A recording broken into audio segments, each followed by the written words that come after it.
Jorrel Hato to Chelsea. In today's video, we're going to be going over the scout report for Jorrel Hato, just like we did for Xavi Simons.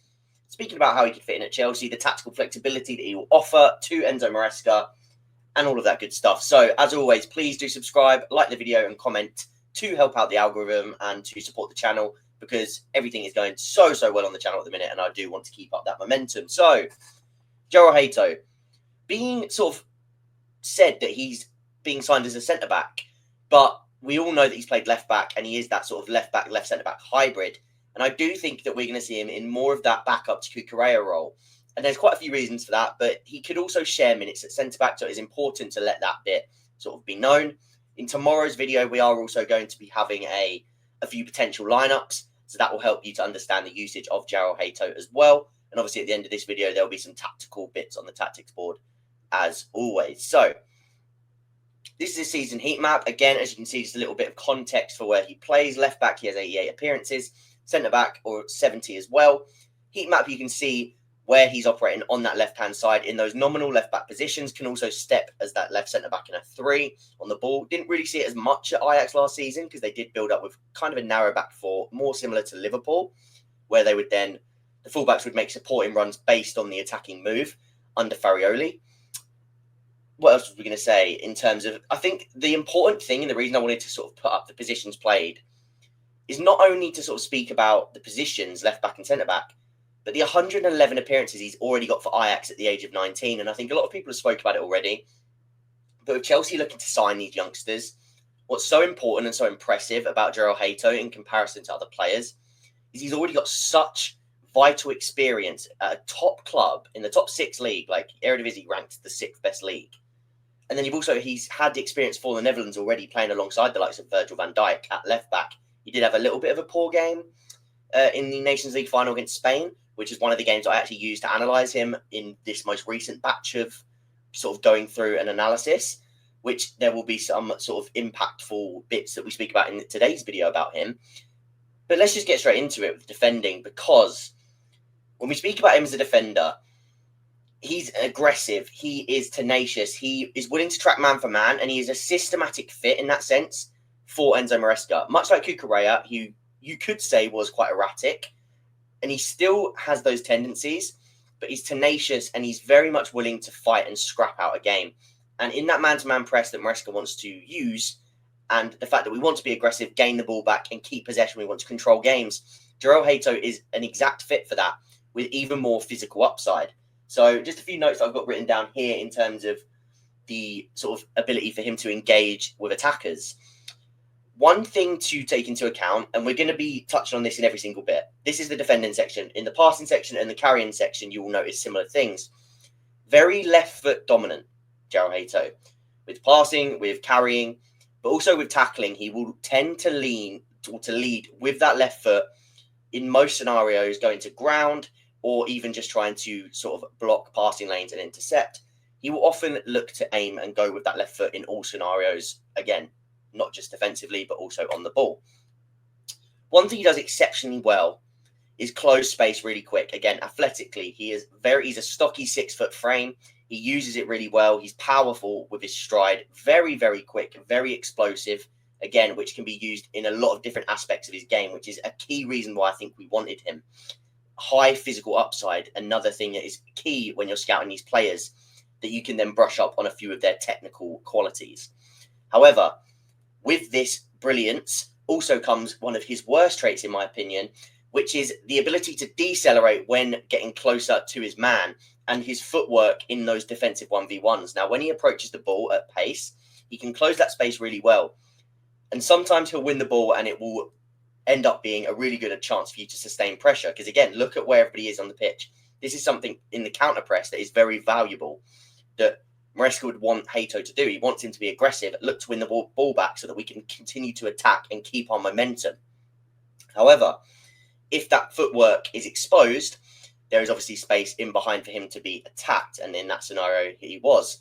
Now, I think on this occasion, you can see it again. He closes the space really well, gets close to the defender so he hasn't really got the chance to turn, and he's got his back towards play. However, Again, this player, the way he manipulates him, the way that Hato slows down, he can kind of be unorthodox with his footwork and his body composition, like positioning, to the point where he can then be manipulated. And I do think that it's something in his game that needs to be brushed up slightly, in the sense that, again, so that you can use that man-to-man pressure and that explosive pace to shut off the space for the attacker more often without having the negative downsides of that. So on this occasion, again, it closes space really, really well. That ball is travelling. He's got the time to get in, and he actually nicks the ball, and then we are away. Again, this is Ajax, but for Chelsea, he would be nipping in there. Something that Cucurella does really well. Anticipation, get to the ball first, and he has that speed to do so. Now, on this occasion, really good defending. He's keeping his eye on where the ball is. He knows that there's a man running in behind him, but it's this, again, that I just wanted to highlight, because he is good at sort of cutting out passes and even blocking shots by going to ground, because again, he has got quite good leg extension. Considering he's 6 foot, he's not like a 6'3", 6'4" with really long legs, but he's quite elastic in that sense, that he sort of latches onto those loose passes, loose shots, etc., and he can make those blocks and interceptions. On this occasion, again, look, he gets the touch. It goes for a corner. Again, though, leading with his left foot, so he's turned all the way, sort of a 360 degree, so that he could get back onto his left foot to make the clearance. So again, going back to that left foot dominance that we spoke about earlier. Now, this is the Netherlands game that I wanted to speak about, the Netherlands-Spain game.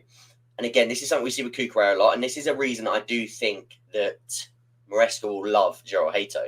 Now, as I said earlier, with how he presses man-to-man, how aggressive he is, how he uses that spring to recover against his own momentum, but also uses that spring to get forward and win the ball in the counter press. This is something that Maresca will value. And I do think that when we go back to a few of the examples used earlier, like these ones, a lot of the reason that you sometimes see him be exposed in these areas is because that is an instruction that Farioli, especially at Ajax, wants him to do. Now, if Maresca hones him in, and in certain games he doesn't want him to be as aggressive, then it won't be exposed as often. So that is why I think it's also something you can work on. But when you look at these players and how often they're being exposed, or how often they are, say, jumping out of the press and going man for man really aggressively, you do have to think, is that them or is it their instruction? And I think a lot under Farioli, it is also to do with his instruction. And it's because the upside that he can give you. Now, in this game, they went 1-0 down. It was actually due to a Hato mistake. So again, he's got those sort of mistakes in his locker at such a young age. It's not impossible. But he wins the ball at the top of the box, something that we've seen Cucurella do over and over again, springing into action in the counter press, wins the ball, Gakpo gets the goal and finishes. Again, this is where he's jumping from. Look where the play is progressing down this side of the pitch. Hato is making his way up in the centre, following Yamal, and he's ready to then spring onto the ball. Any sort of contact will do. Keep the ball alive, keep the momentum alive, and it ends up being a goal for Cody Gakpo. Just the last one as well to touch on. He wins 1.7 aerial duels per 90, 55.6% win rate. Offers that extra little bit of sort of aerial threat that maybe Cucurella doesn't have. Attacks the ball well. Again, when he can be aggressive in this left back position, because he has the sort of centre backs as cover, he can be that aggressor, whether that's with on the ground or with his feet, on the ground or in the air, sorry. Both of those duel types, he can be that aggressor from the left. So that is an important factor of his game. So, yeah, here's the stats just saying about the aerial duels. And also the ball recoveries, again, ranked very, very nicely for ball recoveries due to that tenacity and ability to spring into action, not only in the normal press, but the counter press. And just exceptionally good in terms of dribblers tackled. He's got a really high dribblers tackle percentage. He was the best for any fullback under the age of 21 in the top 6 leagues last season. Again, it's in the Eredivisie, but very, very strong in that metric, and that is something to keep an eye on with him as well. Right, carrying. These sections are a little bit smaller than the defending section, because I think that's what people really wanted to know with him. But again, in the tactical familiarity, that's another thing we're going to touch on. Carrying is just, I think it's one of his absolute biggest strengths. And I think it's something that Chelsea have needed to add to the team, especially on that left side of the pitch. Because when you look at the other options on our left-hand side of the pitch, Cucurella at left back, of course. But then you've also got Levi Colwill and Badia Shield. Very pass-heavy. Hato, very good on the ball at passing as well. But he also adds that athleticism and carrying ability with that explosiveness to attack central spaces Again, he can also do it on the overlap. He can do it on the inside and the outside of a block, which is very, very important for what he can offer to Chelsea in terms of versatility. But in these scenarios where he can just power through, if you're getting pressed man for man, or if you're against a low block and you need somebody to, again, take a man out of the game to give you an overload in a certain area when teams aren't looking to give you one, this is the exact sort of qualities that you need. In this scenario, I loved it. He opens up as if he's going to play that pass down the line, which he had been doing quite a bit in this game.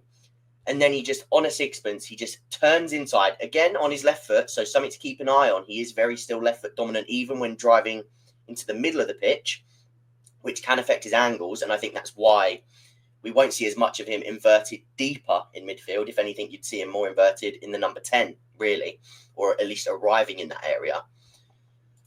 Because, yeah, he just gets into the middle of the pitch. Again, he can absorb that contact. He's explosive, gets into that area, and then he can progress to the point where he can then pick a pass, something he also has the quality to do, which we'll show you in a minute.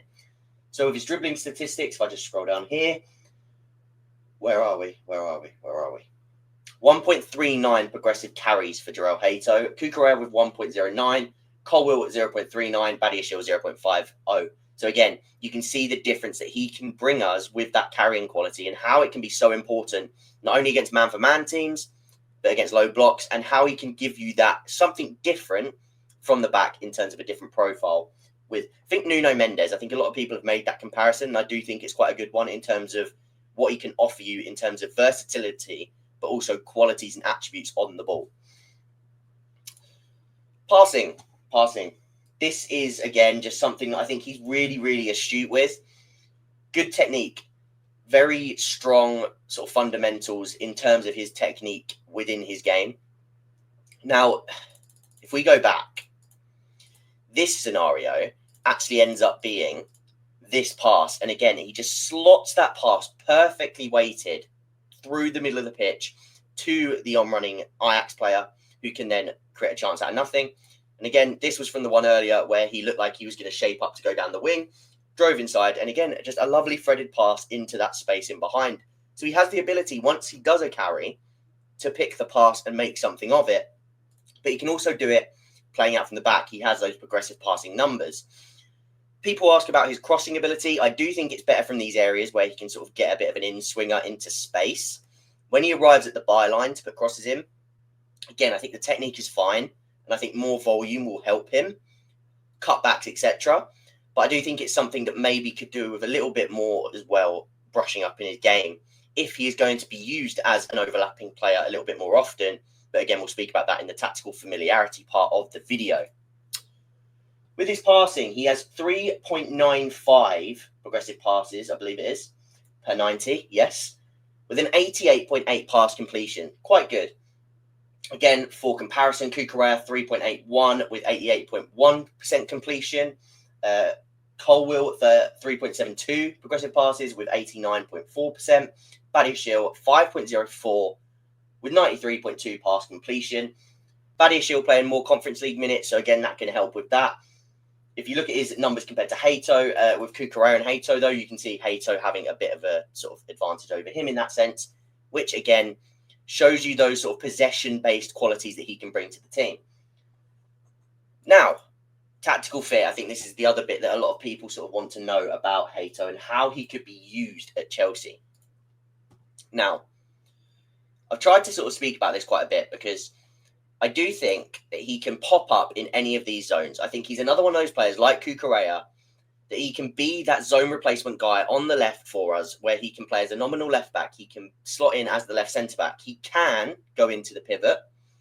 Again, technically, he's efficient enough. The only reason I wouldn't want him in that area as much is due to that one-footedness on his left and the angle bias that maybe comes with it. He can go further up and arrive in those pockets on the left-hand side, and he can also overlap and arrive in the box. Very sort of zone privy. He can go across all those zones on that left-hand side, and he has the dynamism and athleticism to do them all justice. In this scenario, again, he's connecting in a triangle at the top of the box. He's going into the space. He notices where he can sort of take players away, or he can arrive into space in the box to create something. Very clever in that sense, and he is willing to do so. In this scenario, this is what I mean in terms of receiving a little bit deeper in the pivot. Jordan Henderson, I think it is that sort of taken up his position at left back. So Hato has gone into that midfield zone. But again, very much wanting to pass on his left foot. So it can sort of stunt any progression routes if he's trying to get through the midfield passing gates. And again, look here, receiving in the pocket. Now, I think this one, he actually has a bit of a loose touch. But then the athleticism, he actually manages to win it back. And then Ajax can create from that. So as we spoke about earlier, just having him in these zones because he's an athletic upgrade can bring those sort of chaotic moments that the players around him, like a Xavi Simons, like a Cole Palmer, like a João Pedro, they could thrive off of this. So this is something that Jorrel Hato could really help with. If we go to the tactics board now, we can sort of speak about how he could fit. And like I say, tomorrow's video, we're going to have a few options as to how he could work within this team. But I think the important sort of factor with Hato is that, like I say, he can play in all of these zones and he can help to rotate in those areas. So much like Cucurella, I think when you're looking at both of them, I think that they can interchange quite well and really sort of Hato can be a good backup for Cucurella because they can both do that really well. They're both really comfortable in all zones of the pitch to the point where they're there to facilitate others. Hato will be in there to facilitate whichever sort of system is playing. If on one day Gusto is at right back, likelihood is Hato will play as that left centre back. Fine, he can do it. He's defensively sound. Again, with all the traits we spoke about, he has it to do that. If this is Reece James, which means maybe this is toss-in and everything shifts over. Cole there, toss-in there, Reece James here. Then Hato's role would be different because, for example, that might mean Neto's over here, Palmer's in the 10, and Simons has to play on the left, which means Hato might have to get forward and be in this more advanced role. It could also mean that Hato ends up sort of, if Simons drifts wide, then Hato has to get in that pocket that we spoke about earlier on the left half space pocket. And again, if Enzo is the one in here, then it can even bring in where if Enzo bursts forward, maybe Hato is the one that's actually got to protect this space, like we spoke about earlier again. It can all sort of interchange and it can lead to some really nice zone replacement strategies and sort of mobility in the team that we didn't have last season, that I spoke about last season, that I did think would be implemented in Maresca's second campaign. So if you haven't seen the video about zone replacement, do go and check that one out, because that will help you to understand why adding the likes of Simons and Hato is so important to the way that Maresca is trying to evolve this Chelsea team and make it less predictable with their rotations on the ball, but also add that extra athleticism on that left side, but also all over the pitch. You look at Hato, you look at Simons, you look at João Pedro, you look at the lap, even Gittins in terms of an athlete. You're adding players with really good sort of base athletic traits that Chelsea didn't quite have last season in all areas of the pitch. So I do think this is something that really excites me. As long as he is seen as sort of his minutes are spread nicely between resting Cucurella. Maybe in some games you could see him next to Colwill, but that would be more so for me against the back five teams where we're playing really aggressive up the pitch. Because again, as we spoke about earlier, when he's counter-pressing really high up the pitch, he can be effective. So there's lots of different usages for Hato. Please let me know any questions you have about him. I'll try and get to them in the comments because I've got a massive notepad of scout report that I could, even some of the stuff hasn't made it into this video. So let me know anything you want to know about him that I haven't mentioned in today's video. Tomorrow's video will go through, I think there's 4 potential lineups that we could see next season. So make sure you stay tuned for that one because that is a very good video. I'm very excited for that one. And apart from that, leave a like, support the channel, subscribe if you haven't already, and I'll see you guys in the next one.